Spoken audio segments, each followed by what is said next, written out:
Olá, todo mundo. Nós estamos de volta agora no nosso primeiro podcast do ano. Nós estamos retornando e vamos manter isso periodicamente com uma frequência muito grande para levar o máximo de informação possível aos casais que estão com problema de infertilidade. Nós vamos, por enquanto, escolher os temas de uma maneira aleatória, o que mais está nos chamando a atenção nesse momento, mas você pode nos mandar as perguntas através da nossa homepage e nós podemos abordar o assunto que for interessante à maioria das pessoas. Hoje nós vamos abordar o problema que nós estamos tendo de 2, 3 anos para cá de uma baixa reserva na gametogênese, tanto masculina quanto feminina. Eu, pelo menos, aparentemente, tenho a impressão que isso se acentuou após o Covid, né? Então, nós vemos mulheres jovens com a reserva ovariana muito baixa e homens também com espermatozoides muito ruins. Isso coincide com você também, Henrique? Bom dia a todos que estão nos acompanhando no podcast. Bom dia, Rafael, Paula e Dr. Gilberto. Eu acredito que sim. Eu acredito que nós estamos frente a duas situações específicas. Eu acho que os hábitos de vida e talvez até esse estado pós-Covid pode ter impactado sim na diminuição da reserva ovárica dessas pacientes que a gente atende, mas eu também acredito que exista maior diagnóstico. Talvez nós não fazíamos diagnóstico de baixa reserva ovariana na década de 80, 90, como fazemos hoje, porque nós não tínhamos exames com tanta facilidade como, por exemplo, o antimileriano, que hoje tem sido solicitado com mais frequência pelos médicos assistentes. Quando vocês falam de baixa reserva, e como que vocês avaliam isso? Como que vocês fazem para falar assim, se a paciente está com baixa reserva, como que vocês... Que eu tenho da parte masculina, explica pra gente como que a parte feminina, como que a gente avalia baixa reserva na mulher? Bom, primeiro a gente tem visto de forma muito clara os casais cada vez mais jovens nos procurando. Então, assim, antes eram aquelas pacientes com 36, 37, hoje está chegando muito de 32, de 31, já com essa dificuldade gestacional. E quando a gente solicita os exames, que é o antimileriano, que é esse exame que o Henrique falou, né? Esse exame vem um valor e esse valor tem que ser jogado num gráfico baseado na idade da paciente. Obviamente que o antimileriano, sei lá, de 1 para uma paciente de 28 anos significa uma coisa e para paciente de 40 significa outra coisa. Associado a isso, o exame mais importante é a ultrassom menstruada, em que a gente vai no ovário, né, ver os pontinhos pretos durante a menstruação, que são os folículos antrais, e o FSH. A Sociedade Brasileira de Reprodução Assistida, inclusive, tem solicitado para nós e para os ginecologistas avaliar essas pacientes mais precocemente. Então, aquelas pacientes que estão fazendo a rotina ginecológica ali com 28 anos e mesmo que não pretende ter filhos, né, avaliar bem a reserva ovariana junto com o seu preventivo, junto com o ultrassom de mama para ver como que está a sua reserva e falar sobre planejamento familiar. Então, tá se vendo isso de maneira, não é só uma impressão nossa, né? Não, mas uma coisa importante... Se a sociedade está pedindo para a gente fazer isso precocemente, realmente deve estar acontecendo. Mas uma coisa importante que aconteceu, por exemplo, eu que já faço reprodução há muitos anos, eu vejo o seguinte, a dosagem do hormônio antimileriano foi literalmente um divisor de águas, tá? Literalmente. Antes de haver o hormônio antimileriano, nós fazíamos a avaliação da reserva ovariana basicamente pela contagem de folículos antrais, que ainda não era automatizada, era só visual, né? Então é muito mais falha, e pela dosagem de FSH. E nós sabemos que o FSH é um exame de resolução tardia, quer dizer, um FSH feito hoje, ele está mostrando o que acontecia com o ovário há um ano atrás, não é exatamente hoje. Então, nós usávamos um protocolo de medicamento muito similar para as pacientes, né? E o que acontecia? Nós tínhamos 2 grupos de pacientes que a gente não conseguia entender muito bem. As má respondedoras e as pacientes com síndrome com síndrome de hiperestímulo, né? Aí quando veio o antimileriano, ele começou a nos revelar aquelas pacientes com ovário policísticos, não com aspecto acadêmico de stain lavental, mas são variantes que você não, só vendo a paciente, você não acha que ela tenha de jeito nenhum, né? Então nós começamos a colocar uma indução automaticamente mais leve, bem menos agressiva, tanto é que hoje você vê muito pouco síndrome de hiperestímulo, né? E essas má respondedoras, eram aquelas pacientes que tinham realmente já o antimuleriano baixo e a gente não entendia por que elas respondiam tão mal. Então, para mim, o antimuleriano foi uma divisão de águas. Mas tem paciente que tem antimuleriano normal ou bom, assim, ou que seja ali, né, na faixa do amarelo, ainda não está no vermelho.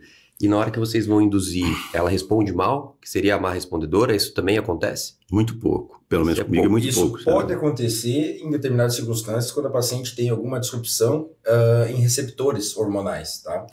Mas isso corresponde a uma fração aí de 1, 2% dos casos. Pequeno. É muito baixa. Agora, e só tem como descobrir fazendo, né? Exatamente, uma prova terapêutica. Né? São aquelas mulheres que, por exemplo, você entra com uma dose razoável de FSH para estimular os ovários e ela tem uma resposta ínfima, apesar de ter um antimuleriano adequado.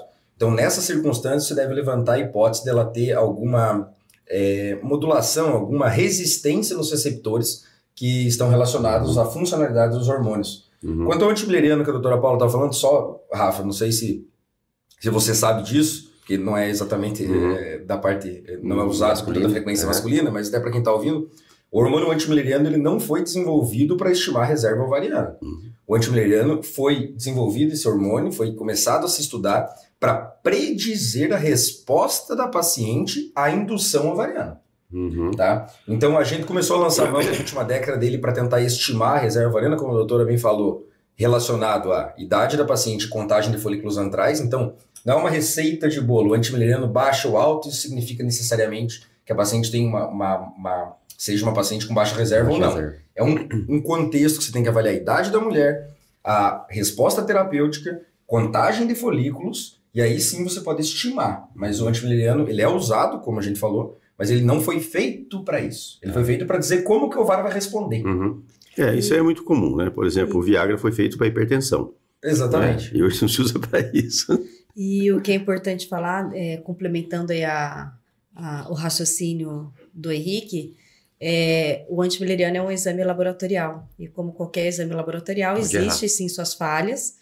E é por isso que existe uma tríade para predizer para a gente como que a gente vai fazer esse estímulo. Não é baseado no exame. Exatamente. O mais importante ainda é a contagem de folículos antrais. Essa contagem, ela pode sim, de um mês para o outro, se modificar em algumas pacientes. Por isso que é importante fazer o preparo, inclusive, dessa paciente pré-FIV. A gente sempre fala, olha, então vamos fazer a fertilização no próximo mês. A gente vai entrar com alguns medicamentos no mês anterior para tentar recrutar a melhor onda aí dos folículos antrais para o melhor estímulo. A gente jamais vai pegar um único exame e falar, ó, esse exame aqui tá falando que a reserva é baixa, você não vai engravidar, até porque reserva ovariana baixa não quer dizer que a paciente não vai engravidar, mas daí levanta inúmeras questões para a gente em relação ao planejamento familiar, né? Em relação a essa questão do planejamento, assim, o que vocês acham que seria ideal? Eu sei que a gente não tem um consenso fechado disso, mas o que vocês acham que seria um consenso bacana de a gente indicar uma pesquisa para as meninas a partir de que idade, a partir de qual situação, como que vocês acham que seria uma boa, até para os ginecologistas? Porque quando chega para a gente, muitas vezes elas já chegam com antimileriano, já chegam com isso tudo, mas às vezes essa paciente pode chegar um pouquinho mais tardio na gente. O que vocês acham que seria uma boa, assim? Eu sei que é uma pergunta difícil, não é uma pergunta muito fácil de ser respondida, mas o que vocês acham que seria uma boa, assim? Tipo, 30 anos? Eu acho que 30 anos é o divisor de águas, né? Só que, Rafa, tem duas coisas. 25. Eu, como mulher, hoje eu pediria como 25, porque são exames tão simples para serem realizados, e a gente está pegando também paciente de 28 anos. A probabilidade é de 2% de aos 28 anos essa reserva está baixa, mas se for você é 100%. Só que varia, depende, Rafa, porque por isso que a gente brinca entre nós que não é uma receita de bolo. Por exemplo, uma paciente que tem um histórico familiar de menopausa precoce, uma paciente que se submeteu a uma radioterapia para colinho do útero por uma neoplasia, uma paciente que tem uma doença autoimune, uma paciente que tem... Claro, uma paciente que tem um mosaicismo, um cariótipo. É óbvio que essa mulher não precisa esperar 30 anos para estimar a reserva ovariana. Essa mulher está te jogando, está te escancarando na história clínica que você tem que investigar agora. Você tem que saber a reserva ovariana dela nesse momento em específico. Agora, entre... Populacional, eu ia falar 30 anos. Na minha percepção, eu acho que quando o declínio vai começar, né? 35, a gente sabe que os trabalhos... Deu uma queda muito bruta, né? Mas a partir dos 30... Na realidade, o que nós estamos vivendo agora é uma situação ruim, porque convencionalmente, desde quando eu comecei a reprodução, o ideal é que a mulher já tivesse sua família completa aos seus 35 anos. Né? E hoje não, ela está começando a pensar em engravidar depois dos 35 anos. Então, isso aí complicou muito, né? Agora, uma coisa que tem complicado muito também, eu que já faço há muitos anos, antigamente, na década de 80, era muito comum eu atender só a paciente. Tá? Porque era muito comum o marido falar assim, bem, você não está engravidando, vai lá no médico dar uma olhada no que está acontecendo, sabe? Então, por quê? A infertilidade masculina, ela era muito pouco, né? E hoje virou uma loucura.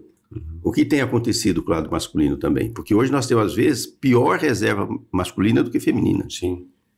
Assim, isso também é fato, né? Se a gente pegar a média populacional na década de 70, 80, de milhões de espermatozoides por ml, a gente ficava na casa de 73 milhões por ml, e atualmente nós já estamos como média de 40 milhões, 42 milhões de média de espermatozoides, ou seja, houve uma queda, e existem vários grupos dedicados a entender um pouquinho melhor por que isso está acontecendo, né? Por que a gente tinha uma média de 70 e agora nós estamos em 40, inclusive alguns dados preocupantes de estudos matemáticos mostrando que se essa taxa de progressão continuar, em 2100 não teria mais espermatozoides, né? Ou seja, né? Então, o que está acontecendo, né, para ter essa mudança? E existem vários motivos. Alguns deles vocês já citaram aqui, né? Um deles, o estilo de vida, né? Então, abuso de drogas lícitas e ilícitas, né? Exemplo mais clássico agora, a cocaína, a maconha, o abuso, o estilo de vida, como as pessoas elas comem mal, elas não fazem tanto atividade física. Atualmente tem tido um pouco de recuperação disso, mas ainda muito aquém do que a gente viveu no passado. Mas tem uma das drogas atualmente utilizadas de maneira espalhada ou muito, muito intensa, que é a testosterona, né? Então, a reposição de testosterona em fases jovens, então, pacientes de 14, 15, 16 anos utilizando testosterona em busca de um corpo perfeito, né? Em busca de um estilo. Então, isso tem causado toda uma queda, além de poluição, além de questões alimentares. Então, são vários fatores. Da parte genética, até hoje a gente observa as mesmas alterações. Só que existe um número muito grande de pacientes que a parte genética está normal, a parte hormonal está normal, e a parte do espermatozoide está muito ruim, ou seja, ele tem uma reserva muito ruim do testículo. E eu acredito que, além dos fatores ambientais, além dos fatores gerais, deve ter fatores genéticos que nós não compreendemos ainda. Fatores ali gênicos, né? Ou seja, muito pequenos, que deve ter interações e que a gente não entende por que isso acontece ainda. E como que a gente avalia hoje o que tem? Porque antigamente a gente só falava de fazer um espermograma, né? Faz o espermograma, tá mexendo ali de forma rápida, progressiva, e a gente se baseava nisso para avaliar a parte seminal. Isso. E hoje, agora, o que a gente tem disponível para avaliar esse sêmen em relação à qualidade dele, não só a quantidade? Muito legal essa pergunta, Paulo, porque é o seguinte, ó. Uma coisa que o pessoal precisa entender é que na medicina não existe um exame pior do que o espermograma para ser avaliado, tá? Não existe. O espermograma depende de tudo que aconteceu nos últimos 90 dias para esse homem, porque a espermatogênese, que é formar o espermatozoide, demora de 70 até 90 dias para ser formada. Então, tudo que ele fizer nesse intervalo de tempo pode interferir na espermatogênese. Depende do dia da coleta, tem dia que o homem está afim de coletar, tem dia que ele não está afim de coletar, não é todo dia que a gente consegue coletar. Depende se a gente acerta um pote, parece um exame super simples de ser feito, mas a gente tem que acertar um pote, enquanto a gente está concentrado com outra coisa, a gente tem que parar o que a gente está concentrado para acertar o pote, né? Quem já fez o espermograma sabe do que eu estou fazendo, da dificuldade. Depende da qualidade do pote. Depende da qualidade da pessoa que vai fazer a análise, depende da diluição que ele vai fazer, depende do tipo de cálculo de concentração que ele vai fazer, depende do tipo a experiência da pessoa em fazer a contagem, depende se a pessoa do dia do laboratório, quem está fazendo a análise, brigou com o marido, com a esposa, com alguém, do bem-estar, porque é um exame demorado, né? É um exame tecnicamente difícil de ser feito, porque ele usa muitos critérios que são subjetivos. Só para vocês terem uma ideia, a velocidade do espermatozoide, vocês não veem lá A, B, C, aquilo é medido em velocidade. 25 micrômetros por segundo. Acima é A. De 15 a 25 é B. E sabe como a gente faz isso? Olhando. Né? Ou seja, a impressão, a experiência. Então, primeiro que o espermograma ele não é um exame que eu posso olhar ele e falar assim, sei do que está acontecendo. Tanto que a gente faz, o que vocês fazem? Repete. Né? Então, repete 2, repete 3, repete 4, para a gente ter uma boa avaliação. Só que, tá, beleza, aquele que tá ruim, beleza, esse nós estamos já sabendo. Aí eu vou fazer a avaliação hormonal, genética, de possíveis causas daquilo. Só que eu acho que sua pergunta é muito interessante, porque tem um grupo de homens com um espermograma normal, que tá tudo bem, né? Tá tudo certo no espermograma, mas eles não engravidam. O casal tem uma dificuldade para engravidar. E daí sim existe a segunda etapa que a gente vai fazer, que é uma pesquisa de qualidade daquela amostra. Saber, será que esse esperma tem qualidade? Ele consegue se tolerar com uma movimentação adequada por um período mais longo? Como se ele tivesse conseguindo subir para dentro do útero, até chegar dentro do útero, conseguir achar o óvulo. Ele aguenta esse tempo, ele tem essa capacidade, e existem exames para a gente avaliar isso. Um deles é o Swing-Up. Existem também técnicas para a gente avaliar o DNA do espermatozoide, como a fragmentação de DNA espermático, que é aqueles casais, por exemplo, que têm uma dificuldade para engravidar, ou está tendo aborto de repetição, ou está tendo falha de desenvolvimento embrionário. Então, a gente pode tentar ver isso, e a vantagem do DNA é que quando a gente detecta, a gente consegue, em alguns casos, não são todos, mas tentar baixar isso, que melhora as taxas de gravidez, né? E, além disso, aspectos hormonais, aspectos genéticos, aspectos ultrassonográficos, exame físico, e, igual o Henrique falou, a parte da história, né? Então, muitas vezes, a melhor investigação de um casal, às vezes não está no exame, está na história daquele casal. E nós já tivemos vários exemplos disso, casais que, por exemplo, não tinham relação sexual no dia. Porque estavam viajando. Né? Então, eu acho que esses são os técnicos. Existem alguns outros exames para a gente fazer para a parte masculina, mas eles são muito mais específicos para cada caso. Para cada caso tem um teste específico. Então, tentando resumir para você, geralmente o espermograma, ele é o inicial, a parte hormonal, porque é lá que a parte hormonal muitas vezes é onde eu vou ver se esse paciente tem um potencial de responder ou não tem. Ou seja, é um paciente que entrou em falência do testículo, né? E o testículo, assim como o ovário, também não regenera, né? Ele também tem isso aí. Então, eu tive uma lesão no testículo. Ele vai voltar? Não. Né? Ele não produz novamente. Né? Então, com isso que eu vou conseguir estimar mais ou menos essa parte da reserva testicular, mais ou menos. E algo que eu pego muito no consultório, nessa avaliação inicial masculina, e que eu sempre acabo encaminhando para você, tem aumentado também muito o diagnóstico entre os homens de varicocele. Uhum. E daí a maioria achando que, vou operar a varicocele, vai melhorar muito essa parte seminal e resolvemos o problema, vou engravidar. Tá sendo muito comum, né, a varicocele agora. Aí é a mesma coisa que o Henrique comentou também. A varicocele, antes a gente não tinha tantas técnicas para detectar, e aumentou o número de homens com problemas de produção seminal. Caiu isso, né? Não houve um aumento do número de homens com varicocele, houve um aumento de detecção. E a outra coisa é que a maioria dos homens que têm varicocele não tem alteração espermática.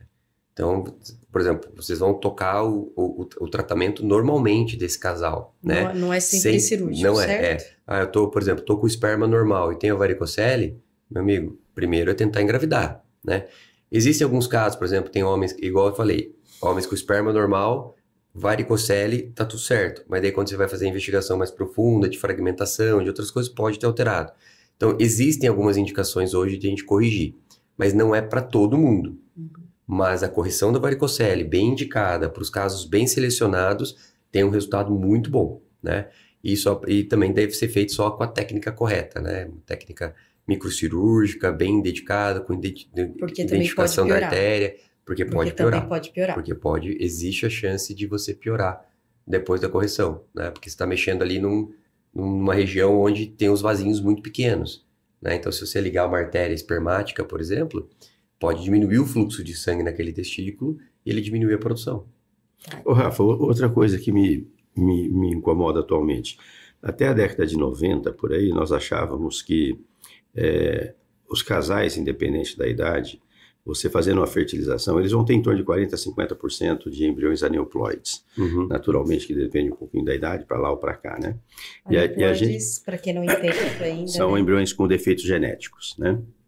E a gente sempre acreditava que de cada 10 embriões aneuploide, né, 8, essa aneuploidia era devida à dificuldade de junção da fita de DNA no pronúcleo do óvulo, né, não conseguia extrusar junto com o segundo corpus polar, né, quando havia a inversão do cálcio ionóforo fazendo essa disjunção. Um era por causa do espermatozoide e um era por causa do fator misto que envolvia os dois. Isso ainda continua? Você acha que o espermatozoide está assumindo mais responsabilidade atualmente? É uma boa pergunta. Alguns estudos estão tentando encontrar isso, né? Fazer algumas avaliações genéticas espermáticas antes para entender se aquilo tá afetando a parte do óvulo. Existem algumas alterações genéticas que existe maior probabilidade do homem ser o responsável, principalmente as sexuais.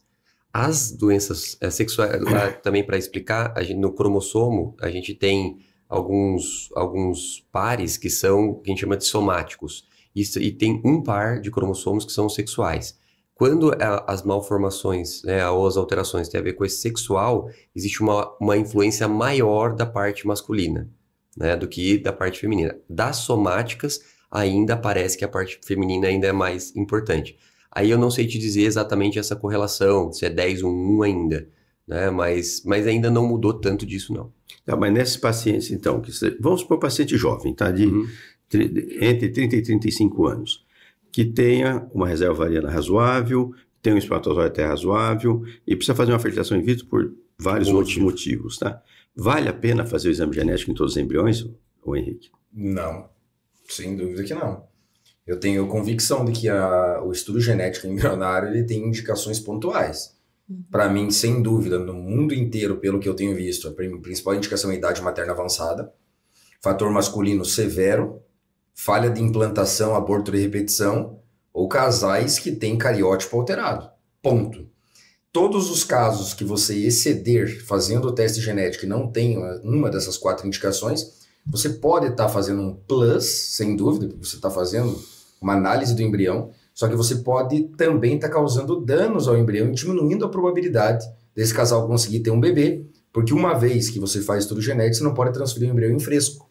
E é óbvio que existe, por mais perfeito que seja o laboratório, por mais treinado que seja o embriologista e por melhores que sejam os equipamentos, meio e tudo que você está usando no laboratório, congelar, descongelar e tirar determinadas células do embrião para estudo genético causam danos no embrião, sem dúvida, na parte metabólica. E o exame também tem as suas limitações. Não é 100% fidedigno. Então a gente tem que tomar cuidado em relação a isso. Claro. O pior, assim, eu atendi hoje de manhã um casal, da paciente já fez uma fertilização em outro serviço, não teve êxito. O marido tem uma oligospermia severa, em vários espermogramas encontram 500 espermatozoides, 300, em alguns não encontram espermatozoides, né? Esse casal foi um casal que eu indiquei o estudo genético embrionário. Por quê? Porque a gente sabe que fator masculino severo está associado a um aumento na taxa de aneuploidia embrionária. É um casal que já fez a transferência de um outro ciclo de fertilização in vitro sem êxito e querem uma conduta um pouco mais assertiva. Fazer o estudo genético embrionário é uma garantia de ter um nenê? Não. Ter um embrião euploide, que é um embrião normal, é uma garantia de ter um nenê? Não.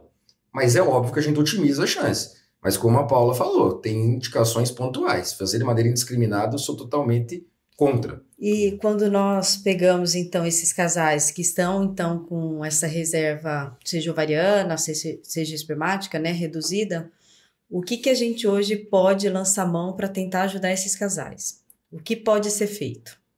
Eu vou dar a primeira opinião. A primeira é avaliar em conjunto. Né? Então, assim, para eu decidir o que eu vou fazer com o homem, né, de se eu vou induzir, se eu não vou induzir, se eu vou tentar melhorar, se eu não vou tentar melhorar, primeiro é ver a chance disso acontecer, né? Só que sem eu saber do fator feminino, eu posso estar postergando um tratamento que já devia ter sido feito antes do paciente chegar em mim, inclusive, né? Então, a primeira coisa é ter um ginecologista trabalhando comigo, né?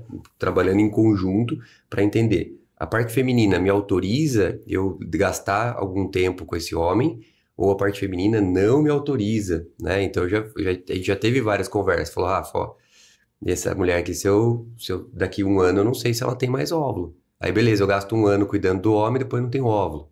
Né? Então, a primeira coisa é saber se eu posso.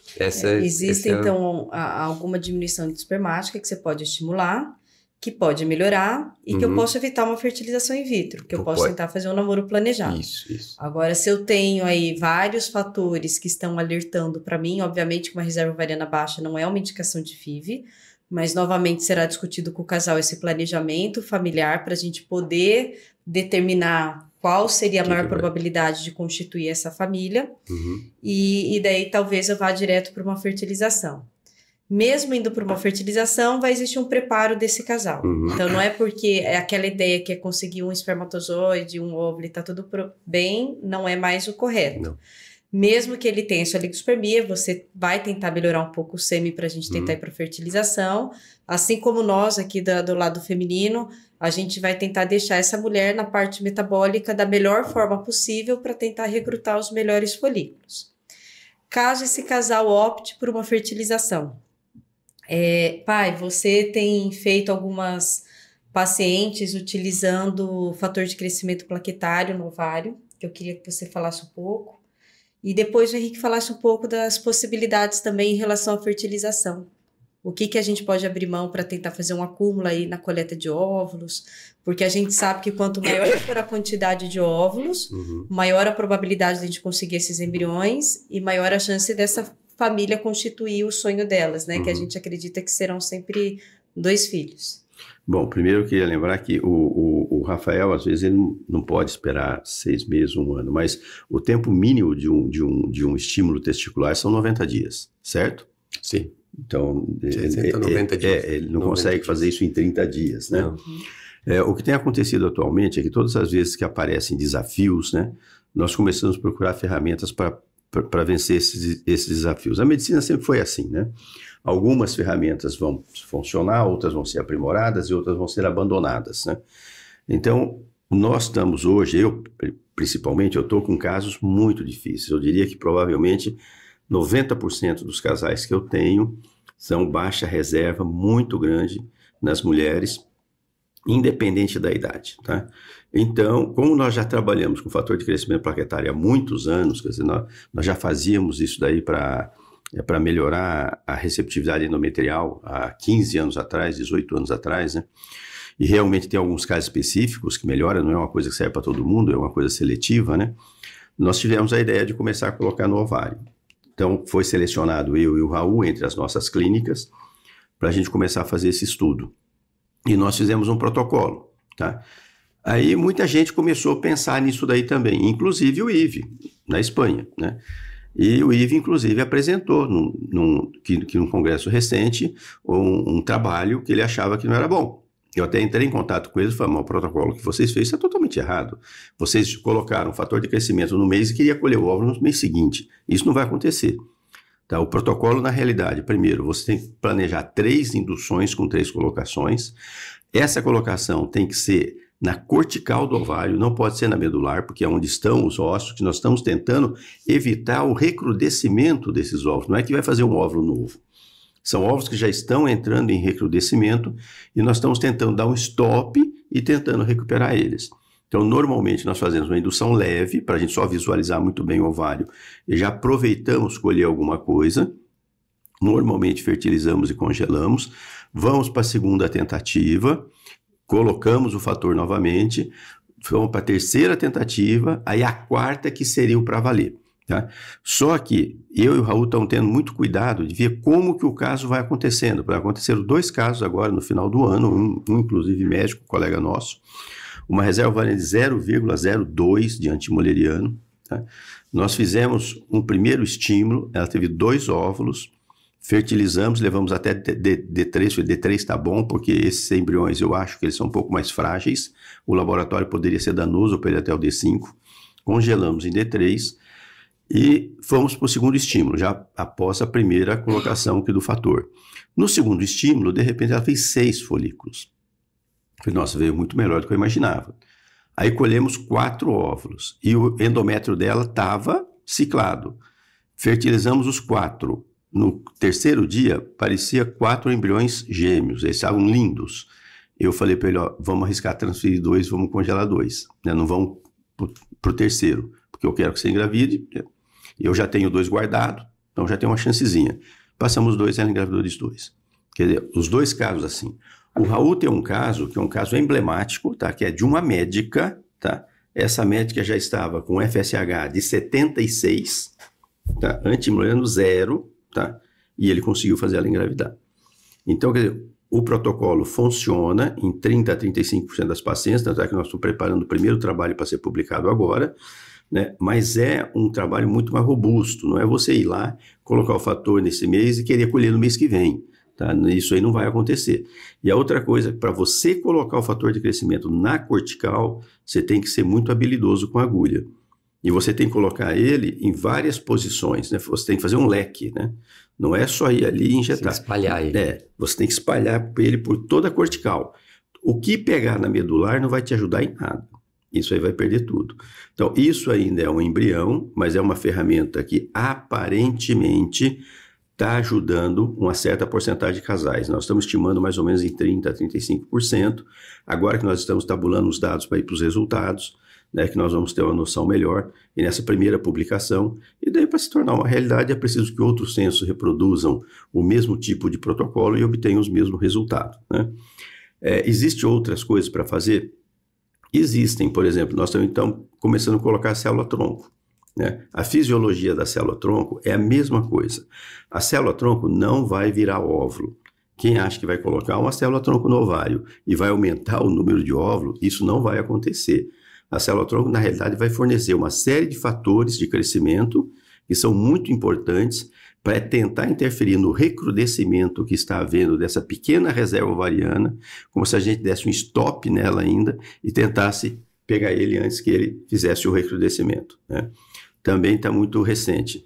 Tem mais um outro centro que está tentando com célula-tronco também, fora aqui do Brasil, mas os resultados ainda não são significativos, nós não temos dados ainda, mas não é por causa disso que a gente vai deixar de fazer. E, Henrique, eu queria que você falasse um pouco sobre esse planejamento familiar, então, dessa mulher que está com uma reserva ovariana mais baixa, o número de óvulos que nós gostaríamos, eu sei que nem sempre o que nós gostaríamos é o que nós conseguimos numa baixa reserva, e o que tem disponível hoje para a gente tentar aumentar esse número? Essa é, na minha percepção, a principal barreira que nós estamos tentando transpor, né? É ter poucos óvulos. Esse trabalho que o Dr. Gilberto Amorim está falando, de células-tronco, é promissor. O Dr. Antônio Pellicer, em Valência, teve um nascimento vivo de uma mulher que ele fez, acho que foi na 1996 que ele fez, se eu não me engano, esse trabalho que foi, ele começou a tentar fazer células-tronco.